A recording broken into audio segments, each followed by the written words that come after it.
Good morning, YouTube. Hey, so I'm gonna talk about Empire season.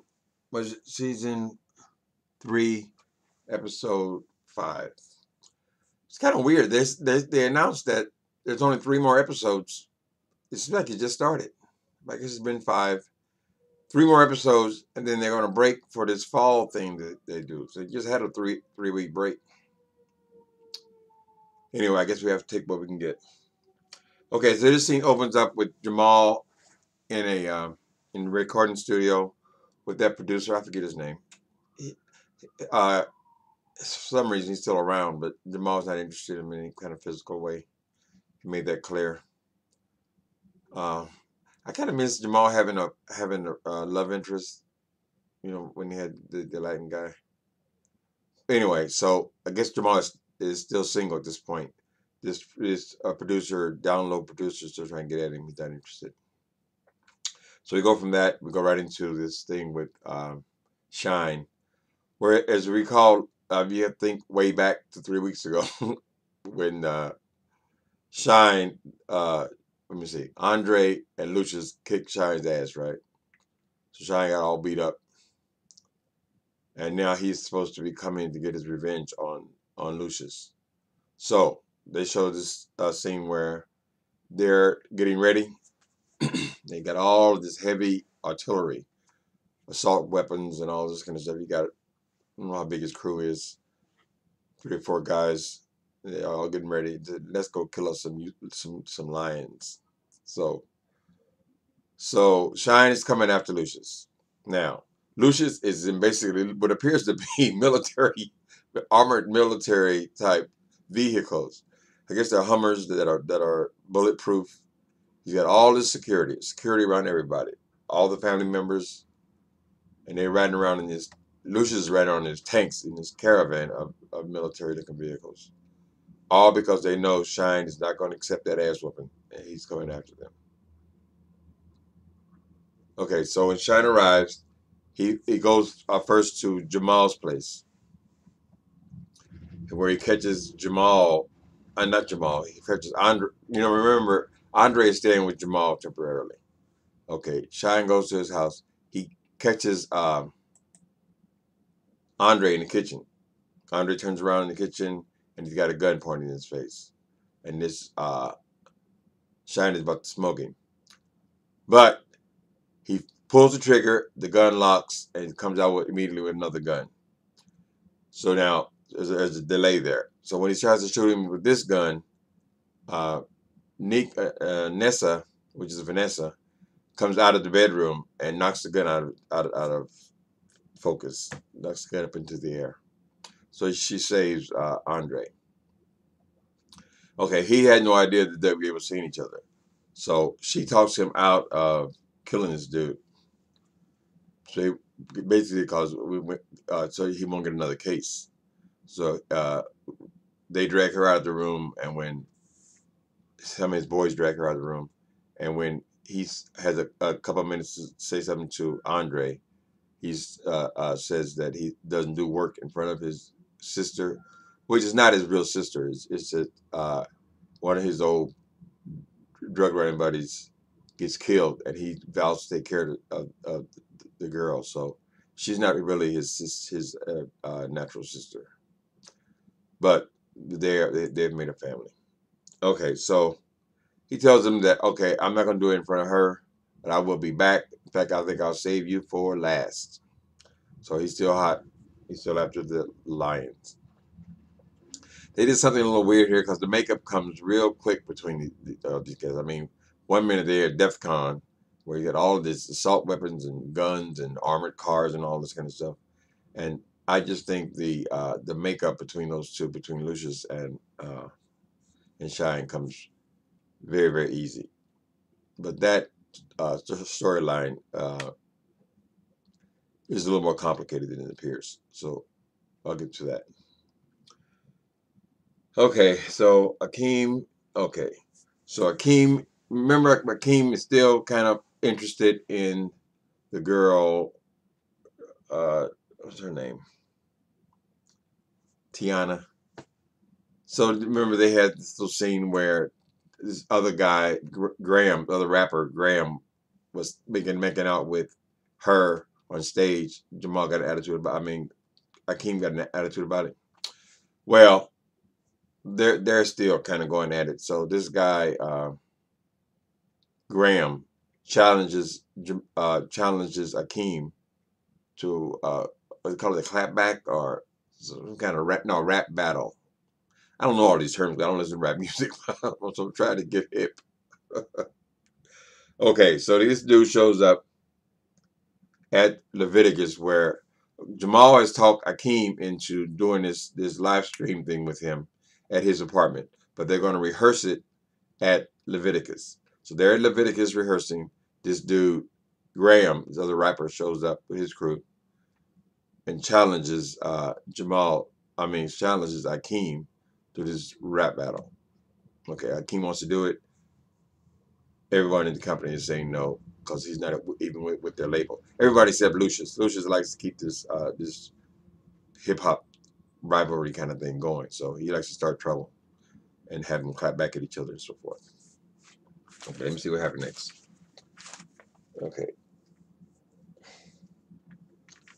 Okay, so Andre is seeing Nessa. Uh, in addition to his is still holding his interest in Tiana, Akeem is also interested in Nessa. He thinks he's got something going with her. But Andre is already having sex with Nessa. So she done brought him back from brought him out of his funk about his dead wife. But they are actually seeing each other. And this boy doesn't know about it. He's about to find out. Okay, so Andre's seeing Nessa. Becky goes and get along with. This guy is a new producer there, right? Now we know that Becky wanted to be head of A&I. Yeah. And they didn't give her the job. They hired this guy named Xavier, this Jewish guy, kind of hip Jewish guy, big producer, or he was a big producer. Anyway, he's head of A&R, so he's Becky's boss. So it's obvious that she doesn't like him and she wants his job. So, and Becky is also working with Tiana. Tiana trying to make something happen. I guess Cookie told Tiana she couldn't do the certain song that she wanted to do, and Becky is trying to kind of make that happen for Tiana. You know, there are no words to be on her team. She's trying to impress the company and Lucius that she can be head at A&R. So even though her and this guy Xavier are sort of seeming to have an agreement to work together to get the song done with Tiana, she really wants his job. Okay. So Cookie goes into her PO. You know, she's on parole. They say probation officer, but it's actually a parole officer. She got out of prison. Okay, so usually she goes in every 3 months. She's got a new agent, a real agent. Before we were seeing agents, there was always trickery in that. Excuse me. So she goes in the office. She thinks her and this pro agent are friendly. You know, she brings coffee for everyone in the office. Sits down at the girl's desk, woman's desk, and the woman has got a bad attitude about her. She says, "You're late. I'm writing you up. You're over half an hour late, and this is the United States government. I'm not your friend." That kind of thing.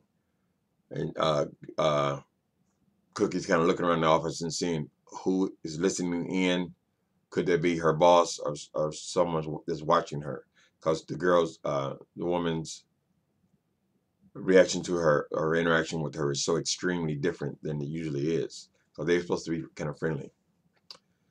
All right, so Cookie, when she leaves the office, she goes and she confronts the congressman.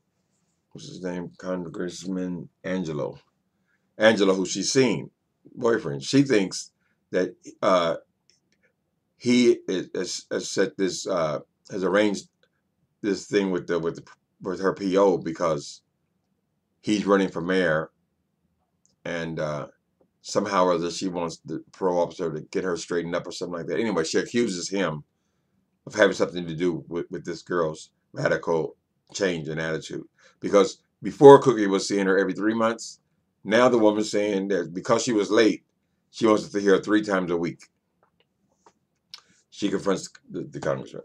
Later on in the episode, the congressman, Angelo, shows up because he's really falling for her for some reason or other. He must be a glutton for pain, punishment. Anyway, so of course, he denies it. I got nothing to do with that.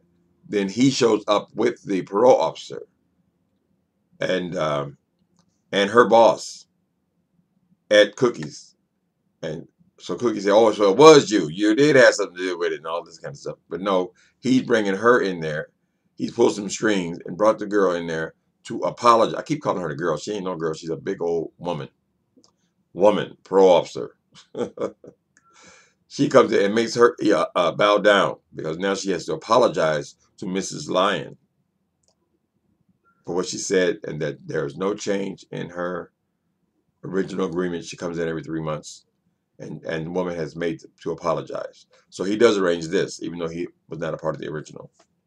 So the truth of the matter is, this has been done by the asshole Tariq, the FBI agent. He's the one that has arranged for that interaction with the woman to put pressure on Cookie. Still trying to get her to talk. But someone does talk. We'll get to that in a minute. It's not him, her. Okay.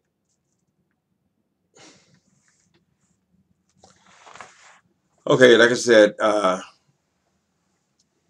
Jamal has talked Hakeem into doing this live stream thing from his apartment.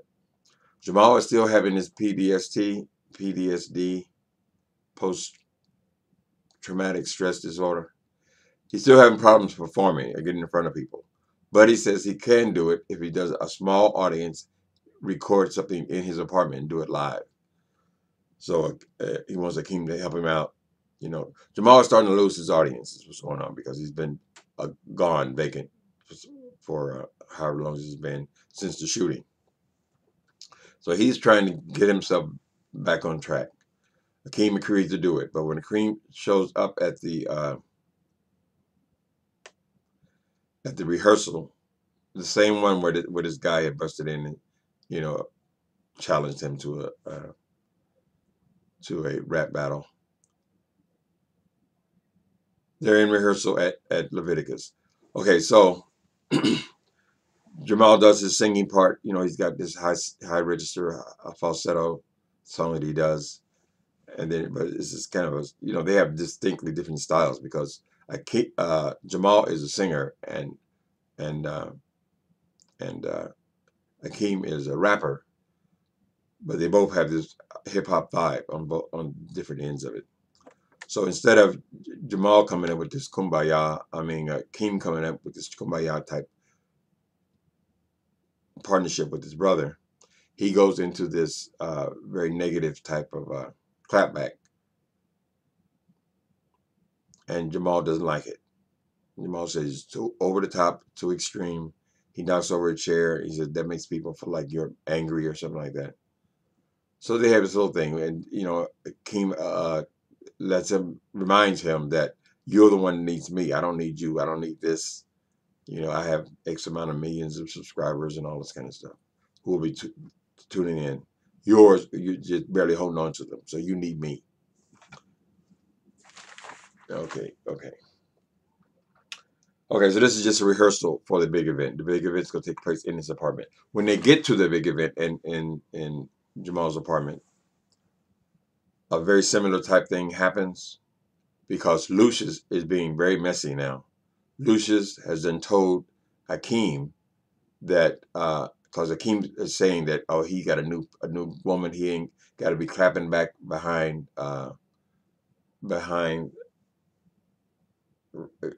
Tiana.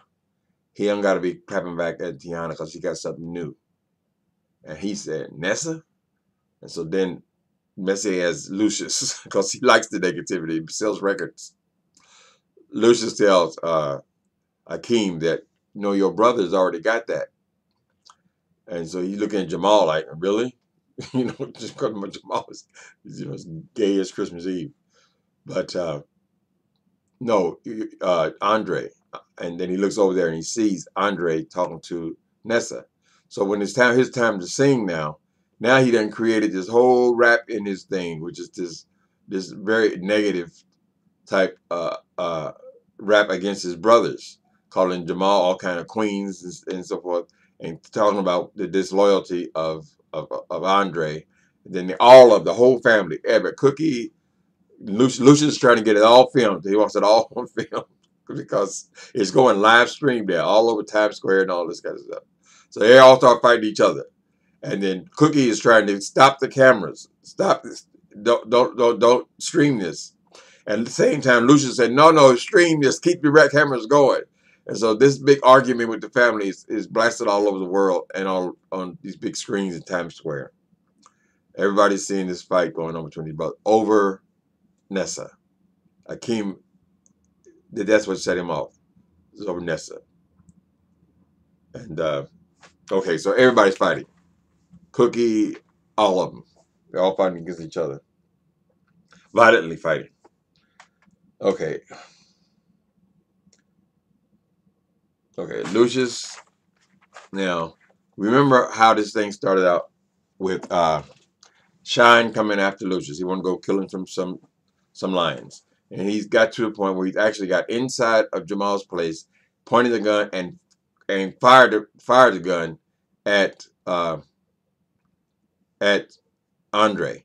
And the gun locks up. So he was tending to go there and kill him.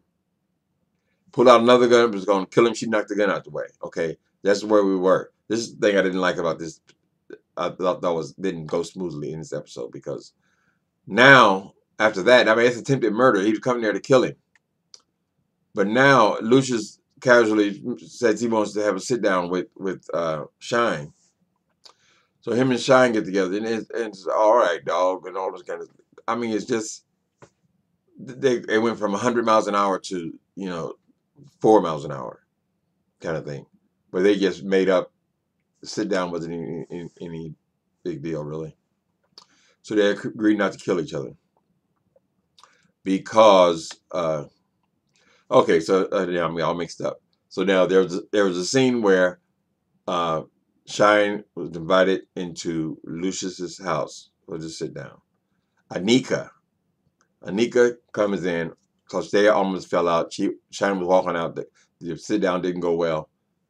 She's about to walk out. Anika comes up with this off the wall story about how Lucius has been talking so good about you. Lucius wants to do this project with you. He wants to give you your own platform and all this kind of stuff. So Shine says, "Oh, that's what this is about? You mean you will give me my own platform?" They have another word for it, some term that they use in that industry. Yeah, man, that oh yeah, dog, and then it's all hand bumps and kisses and all this. So Nika saved the day. Okay, or so they think. Okay. They make a deal, and part of this deal is going to be Frida Gatz. Cheyenne wants to work with Frida Gatz. She's under contract with Empire, so you can have her. Okay.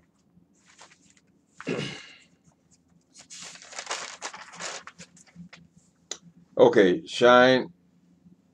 Okay, towards the very end of the episode, Shine's a gangster who Lucius says he won't snitch. He won't snitch. Although he's going through all of this reconnecting with him because he's afraid that he will snitch. That's the whole idea because they did a murder together. Shine and Lucius back in the day.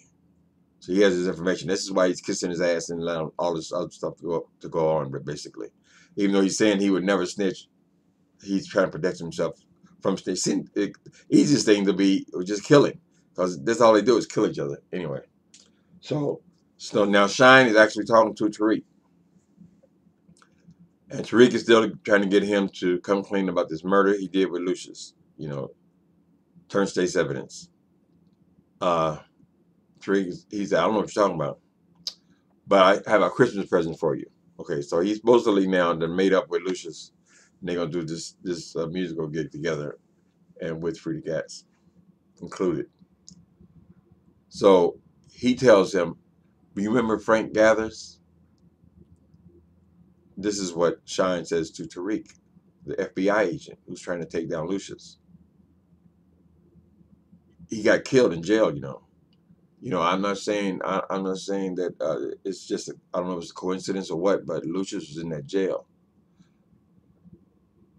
That kind of thing. He kind of drops that on him that because Lucius killed Frank Gathers, so he's going to gave it him up about this murder of Frank Gathers.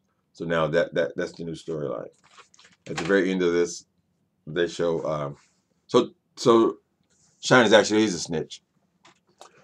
Plus, he wants to get him off the murder he did, and then get him on to this other one that he did with Frank Gathers, Frida Gass's father. Okay, so this thing ends. Uh, this kind of kumbaya thing, this lovely thing between Hakeem and Lucius. They're both in the room with the baby. Lucius is always he's playing a big role in the baby's life. He's very soft when he's with the baby. But of course, that's Hakeem's is the actual father. So now they're both. Lucius is showing Hakeem how to handle the baby, how to put her in the crib, and all this kind of stuff. And so they're with Anika, and Anika lives there in the house taking care of the baby. So all three of them are basically raising this child. And even though Lucius is not the father, he's acting like the father. But in this episode, they're not in competition. Like before, it was presented that, oh, I'm the father. No, you're the father, and all this kind of stuff. Because Lucius, of course, married Anika, and so he would be he's playing the role of the father, even though the actual father is Akeem. So now they're all three together, and Lucius is showing him how to be a father. All this kind of thing. Okay, so we set up. That's pretty much the way it ended. I don't know what to say about that. I guess the biggest thing is that Shine is working with the FBI, and they're gonna open up this murder case against investigation against Lucius with Frank Gathers. Now, if you remember, Frida Gatz, she was coming to shoot Lucius and accidentally shot Jamal because of this. She thought that Lucius had ordered this murder. They've convinced her now that Lucius had nothing to do with the murder of her father. But now when I'm bringing this back and then bringing her into the picture, we can expect more violence. Okay, there's only 3 more episodes in this before the fall break. This is what the commercial said. So it's going pretty quickly and spotty. But it's a good series. I enjoyed it. Talk to you guys next week. Actually, I'll talk to you in a little bit here. I'm going to take a break and then come back with Queen Sugar, my other favorite show. Later.